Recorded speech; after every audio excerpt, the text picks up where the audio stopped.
Hey guys, in this video, I'm going to show you how to automate your trades using a super simple tool. Let's say you want to enter a buy trade when two moving averages cross over. For example, when the 10-day moving average crosses above the 20-day. Or maybe you want to enter a sell trade when the 10-day crosses below the 20-day. Normally, you'd have to sit and wait around for that crossover to happen. And let's be honest, that's a total time waster. But that's where this tool comes in.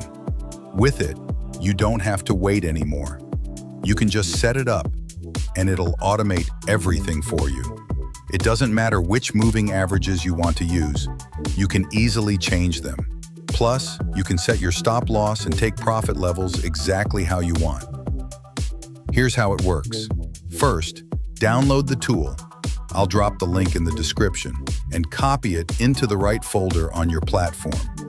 Then just refresh your platform, drag and drop the bot onto the chart. Now go to the Inputs tab. Here's where you can tweak all the settings.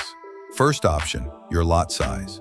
Second and third, take profit and stop loss. After that, you'll find the settings for the fast and slow moving averages. These are the ones it uses for the crossover signal. It's super easy to set up, and you'll save a ton of time by letting the bot do all the work. If you want to try it out, check the link in the description.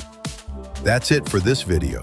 If you've got any questions or ideas, drop them in the comments. I'd love to hear from you.